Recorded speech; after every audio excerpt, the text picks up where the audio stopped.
आवाज और तस्वीर की दुनिया के दोस्त, स्वागत है आप सभी का एक अनोखी प्रेम कहानी।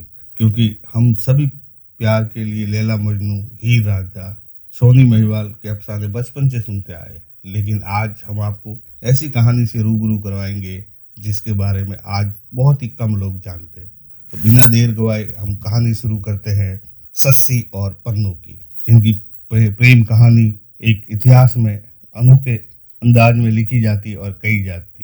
तो बिना देर गवाए हम शुरू करते हैं ये कहानी वहां से शुरू होती है। सस्सी का जन्म बंबोर राज्य के राजा के घर में हुआ। लाखों मिन्नतों और दान दक्षिणा के बाद राजा के घर एक खूबसूरत सी बच्ची ने जन्म लिया। जन्म के साथ ही ज्योतिषियों ने भविष्यवाणी कर दी थी कि ये बच्ची बड़ी होकर अनोखा इश्क करेगी। ये सुनते ही राजा और उसका पूरा परिवार परेशान हो गया और इतनी मिन्नतों से मिली संतान को मारने का हुक्म दे दिया। लेकिन राज्य मंत्रियों ने बच्ची को सोने से भरी संदूक में डाल नदी में बहा देने का सुझाव दिया। बच्ची तूफानी नदी से बच निकली। नदी किनारे कपड़े साफ करे धोबी की नजर उस पर पड़ी। धोबी ने नदी में डूबता उतरता संदूक देखा और उसे निकालकर खोला। इतना सारा सोना और नन्ही सी बच्ची को पाकर वो बहुत खुश हुआ। चंद्रकला के समान सुंदर होने की वजह से उसने बच्ची का नाम सस्सी रखा। समय बीतता गया, सस्सी की सुंदरता के चर्चे दूर दूर तक होने लगे। उधर धोबी समाज में से किसी ने भंबोर के राजा को इसकी जानकारी दी कि एक धोबी के घर अप्सरा से सुंदर बालिका है जो राजमहल की शोभा बढ़ाने के लायक है। अधेड़ राजा ने सस्सी के घर विवाह का न्योता भेज दिया।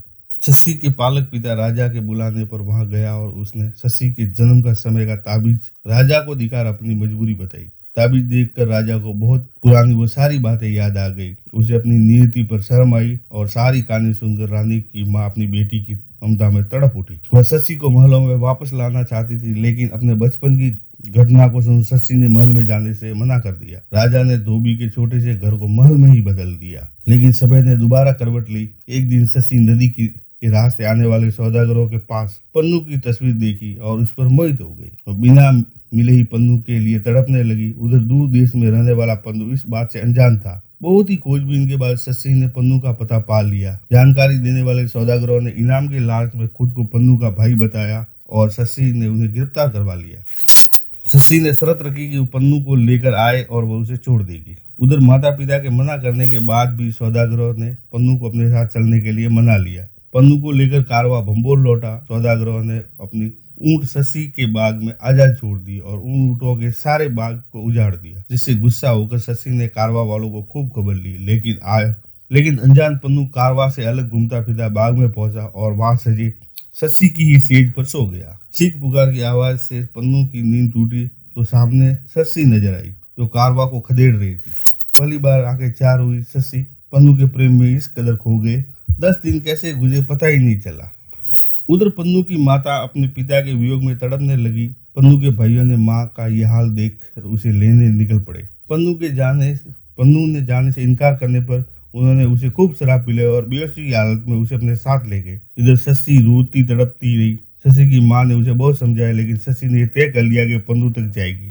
सस्सी की माँ उसे लंबे जलते रेगिस्तान का डर दिखाया, लेकिन सस्सी तो पन्नू से मिलने को बेकरार थी। सस्सी अपने पन्नू की तलाश में रेगिस्तान में चल पड़ी और नंगे पांव उस आग के दरिया में अकेले ही उतर गई। चिलचिलाती धूप, धधकती रेत और भयानक लू के थपेड़ों में वह जख्मी होती गई।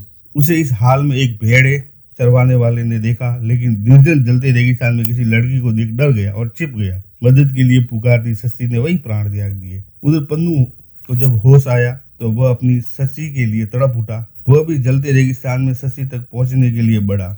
आगे बढ़ते बढ़ते वह उसी जगह पहुंचा जहाँ सस्सी को जलते रेगिस्तान ने निगल दिया था। वहां अभी तक वह चरवाहा बैठा था और उसी ने सस्सी की रेतीली समाधि के बारे में पन्नू को बताया और उसे उस स्थान पर ले गया और पन्नू ने भी वही समाधि ले ली। दोस्तों, ये कहानी बहुत ही खूबसूरत कहानी थी कि एक प्यार करने वालों का अंजाम इस तरह से हुआ। सासों ने वफा की। तो मिलेंगे अगली कहानी में। शुक्रिया दोस्तों, कहानी में यहाँ तक बने रहने के लिए। आपको कहानी अच्छी लगी है तो लाइक करें, अपने दोस्तों के साथ शेयर